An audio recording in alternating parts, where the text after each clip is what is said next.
Hai,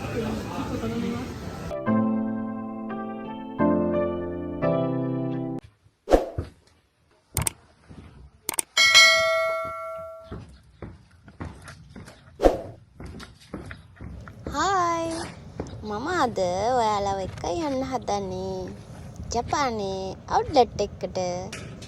ඉතින් එතන තියෙන්නේ ඔක්කොම බ්‍රෑන්ඩඩ් බඩු, බ්‍රෑන්ඩඩ් ඇඳුම්, බ්‍රෑන්ඩඩ් වොචස්.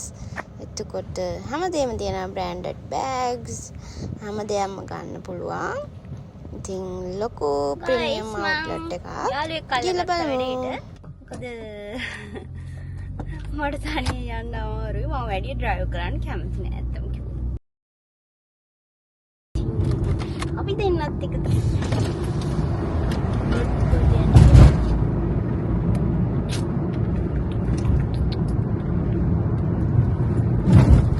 ඔයාලා දන්නවනම් මම මේ බ්ලොග් එකක් කරන්න කොහේ හරි යන්න දඟලන ඔයාලා මට කීයක් හරි දෙනවා ඇත්තට.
මොකද වෙන්නේ කියලා මම ඔයාලට වීඩියෝ එක මැදදී කියන්නම්. මෙතන පොලිසිය ඉන්නවා. එතකොට ආමි එක ඉන්නවා. ඇම්බියුලන්ස් එක තියෙනවා. මම වීඩියෝ එක කරගෙන යද්දී කියන්නම් මොකද වෙන්නේ කියලා. එතකම් මගේ වීඩියෝ එක දිගටම බලන්න.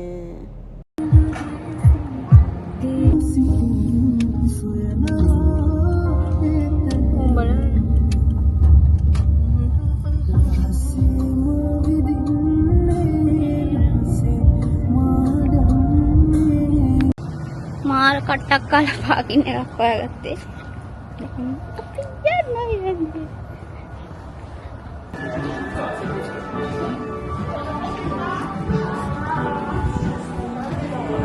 ඉතින් මෙතෙන්ට ගියොත් සල්ලි ඉවර වෙන එක ගැන නම් අහන්න දෙයක් නැහැ. අනිවාර්යෙන්ම ඉතින් කීයක් හරි ඉවර වෙනවා. මම අන්ඩාම එකට ගියා. නයිකි එකට ගියා. එතකොට ඩිසෙල් එකට ගියා. ඒ වගේ මම හැමදාම ගන්න 3-4කින් වගේ තමයි ගත්තේ. අනිත් ඒවා ඉතින් බැලුවා විතරයි. ඊපුරම ඉන්නේ බව් බබාලා තමයි. එයාලත් shopping ඇවිල්ලා ගොඩාක් ඉන්නවා බව් බබාලා. ඉතින් එයාලවත් අරගෙන එනවා. මොකද මෙතන ටිකක් නිදහසේ ඇවිදින්න පුළුවන් එයාලට. ඒ නිසා ඉතින් පවුලේ හැමෝම වගේ එනවා ජපාන් අයගෙන. එයාලා ඇවිල්ලා ඉතින් ගත්තේ නැත්තත් අර ෆුඩ් කෝට් එකකින් හරි කාලා ඒ දවස ගත කරලා යනවා. හැබැයි ඉතින් ගොඩක් ගන්නවට වැඩිය ඇවිදින්න තමයි එන්නේ.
හරි වීඩියෝ එකේ මුලින් කිව්වා වගේ මෙතන මේ ඉන්නේ ආමි එකේ කට්ටිය.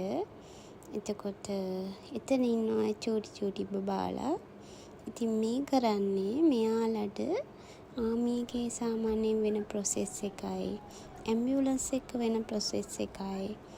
එතකොට පොලිස් කාර් එක ඇතුලේ තියෙන දේවල්, එතකොට ඒක ඇතුලේ වෙන ප්‍රොසෙස් එක, ඒ වගේ දේවල් පොඩ්ඩක් එයාලට සමහර ඒවා ගැන යුනිෆෝම් එකත් අඳිනවා. මම දැක්ක පොලිස් එකේ නම් එයාලට යුනිෆෝම් එකත් අඳලා තියෙනවා. ඉතින් එක එක්කෙනාව ඇතුලට අරගෙන ඒව ඇතුලේ පෙන්නලා කියා දීලා, එතකොට ඇම්බියුලන්ස් එක ඇතුළත් එහෙමයි එයාලට ඇතුළට යන්න කියලා. ඒක වෙන ප්‍රොසෙස් එක හැම දෙයක්ම එයාලට පොඩ කියා දෙනවා එයාලට තේරෙන විදිහට. ඉතින් එයාලට පොඩි අත්දැකීමක් තමයි දෙන්නේ. මේක මම ජපානයේ ගොඩක් දැකලා තියෙනවා. මේවා විතරක් නෙමෙයි අර ලොජිස්ටික් තියෙන, කියන්නේ ෆේමස් ඒවා තියෙනවානේ. එතකොට යමතෝ සගවා වගේ ඒවා, ඒ වගේ මෙයාලා පොඩි කාලේ එයාලව එක්කගෙන ගිහිල්ලා යුනිෆෝම් ඇඳලා ඒකේ වැඩ කරන විදිය හැම දෙයක්ම එයාලට කියා දෙනවා පොඩි කාලේ ඉඳන්ම. ජපානයේ මේ රස්සාව අනිවාර්යෙන් කරන්න ඕනේ, මේක කරන්න ඕනේ කියලා එකක් නැහැ. එයාලා ඔය හැම දෙයකටම පුරුදු කරනවා. මැක්ඩොනල්ඩ් එකේ පවා එයාලට වැඩ කරන විදිය කියලා දෙනවා. ඉතින් මම මේ ටික කියන්නේ මේ ලංකාවේ කෙනෙකුට දැනගන්න, ජපාන් ඉන්න අය නම් මේවා ගැන දන්න නිසා. ඉතින් ඔය දැන් පොලිස් කාර් එකත් මම දැක්ක යුනිෆෝම් එකක් පොඩි කෙනෙකුට අඳලා තිනවා. ඉතින් ඒක හරීම ලස්සනයි. ඒ වගේම හරිම වැදගත් දෙයක් තමයි මේ කරන්නේ පොඩි අයට. ඉතින් ලංකාවෙත් මේ වගේ දේවල් කරනවා නම් ඇත්තටම හොඳයි. මොකද පොඩි කාලේ ඉඳන්ම එක රස්සාවකට මේක ඔයා කරන්න ඕනේ, අම්මයි තාත්තයි මේ ටීචින් නම් දුවත් ටීචින් කරන්න ඕනේ, ඒ වගේ දේවල් වලට යොමු කරන්නේ නැතුව මේ හැම දෙයකම රස්සාවක් කියන එක විතරක් දරුවන්ට කියලා දෙනවා නම් ඇත්තටම වටිනවා. ලංකාවේ ගොඩාක් වෙලාවට අපි අම්මලා තාත්තලාට ඕනවට තමයි ඉගෙන ගන්නේ. ඉතින් ඒක වෙනස් කරන්න මේ වීඩියෝ එකෙන් පොඩි හරි දෙයක් පණිවිඩයක් යනවා නම් මට ඒක ගොඩාක් ලොකු සතුටක්. ඉතින් මම කොහේ ගියත් අනිවාර්යයෙන්ම කෑම try කරනවනේ, මොන හරි කාලා බලනවා. මම අවුට්ලට් එකට ආවොත් නම් මෙතනින් අනිවාර්යයෙන්ම කනවා. මේ සෑන්ඩ්විච් එක කන්න මම ගොඩක් ආසයි. ඒ වගේම ගොඩක් රසයි. ජපානයේ හැම අවුට්ලට් එකකම වගේ මේක තියෙනවා. ඉතින් මම දැන් කන්න තමයි හදන්නේ. මම චිකන් විතරක් කන නිසා තෙරියකි චිකන් සෑන්ඩ්විච් එකක් තමයි ගත්තේ. හැබැයි මේකේ චුට්ටක් විතර ගණන් 1300ක් 400ක් විතර වෙනවා. ඉතින් මේ අවුට්ලට් එකේ හැටියටනේ ඉතින් ඒ වගේ ගණන් තියෙන්නේ. ඉතින් ටිකක් ගණන් වුණාට කවන්නේ. අනිවාර්යෙන් කවුරු හරි අවුට්ලට් එකට යනවනම් කාලා බලන්න. හරිම රසයි.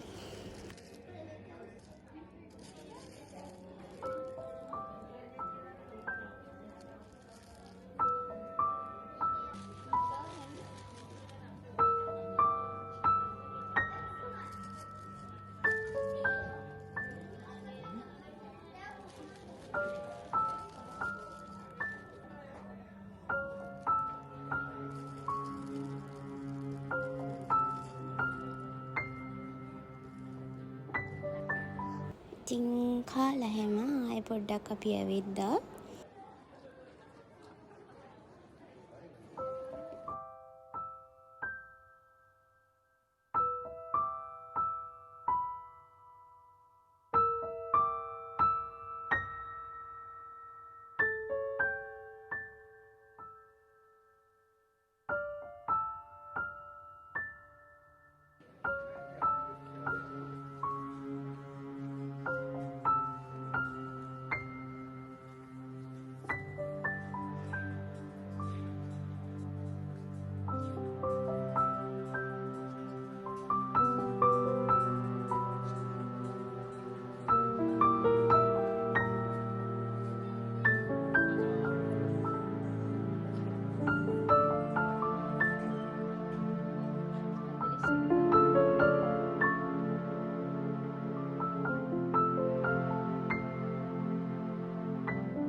ඉතින් සාමාන්‍ය විදියට හැමෝටම වෙන දේ තමයි මටත් උනේ.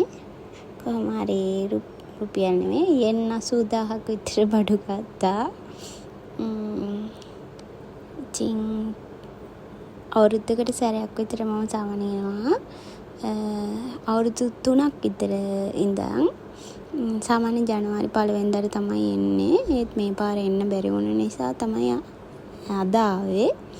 ඉතින් ඔන්න මම ගත්තේවා.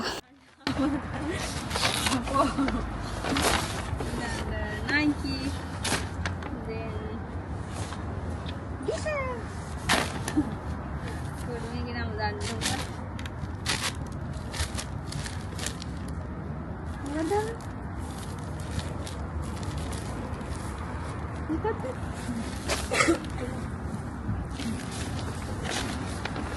itu මේක ශ්‍රී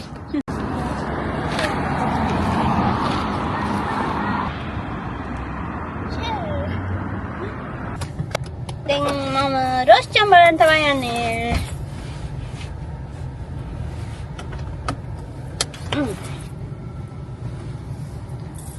Hi guys. ඉතින් දැන් තමයි ආවේ. මම ඉක්මනට රොස්ටම් බලන්න යන්නත් ඕනේ. රොස්ටම් මොන හරි ගන්න කියලා බැලුවේ. බලමු. රොස්ටම් බලලා මම ගෙදර යන්න තමයි හදන්නේ. ඉතින් අවුට්ලට් එකේ නම් සෙනඟ ගොඩාක් හිටියා. ගොඩක් අමාරු වුණා. ඇත්තටම පාකින් එකක් හොයාගන්නත් විනාඩි 20ක් විතර වගේ හිටියා පාකින් එකක් හොයාගන්නත්.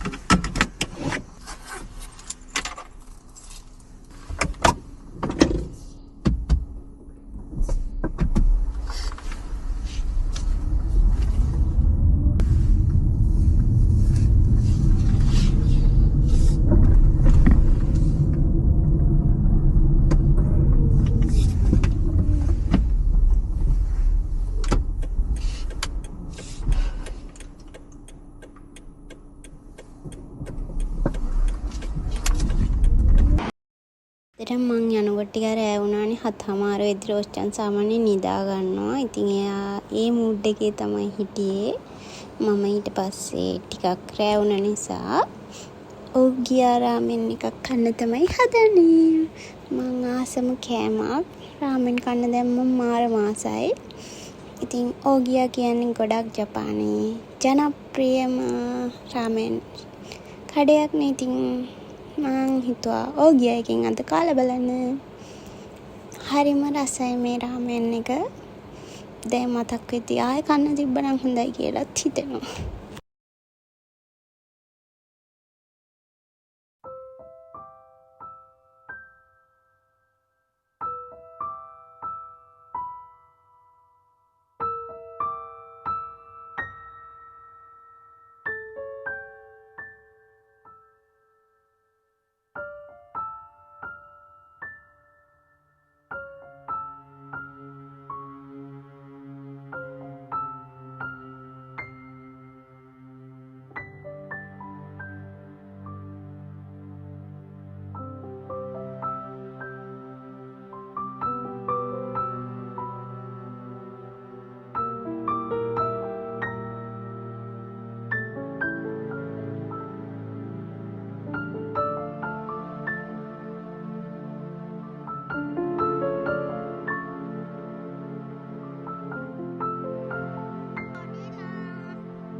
ඉතින් ගෙදර ආපු ගමන් ඉක්මනට ඇඳුම් ටික තමයි බැලුවේ.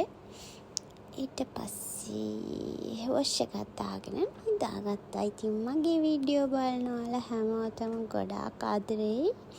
ඉස්සරහටත් ලස්සන vlog එකක් අරගෙන එන්නම්. Thank you. Bye bye.